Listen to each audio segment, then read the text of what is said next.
never know. You always allow yourself to find any clues or surprises, but it's really the focus and identification, and that is quite a process. Just the scale alone behind me is a large military base, probably chosen because it is both secure and has large spaces. Within the spaces, you have stations often that are set up to look for simple things. Find out whether specific clothing or identifying body marks that can help make the identification.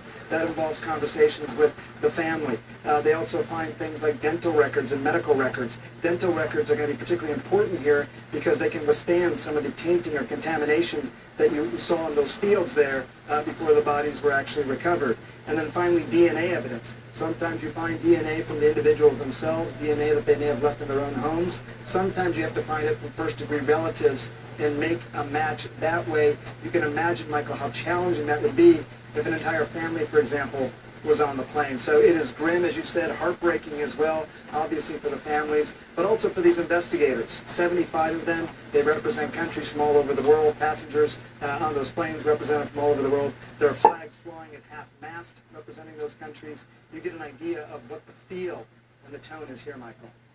Yeah, and it is a process. The Dutch Prime Minister yesterday was saying, as we reported, it could take months to do all of this. And we were also talking to an expert yesterday who said we can learn a lot about the crash from an examination of the bodies, perhaps. And obviously an expert team there in Holland too.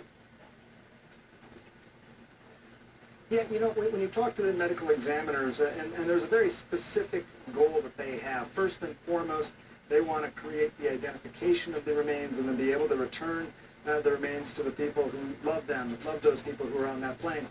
But you're right. There may be some other clues that may emerge. For example, if you correlate some of the patterns of injuries to the manifest where people were sitting on the plane.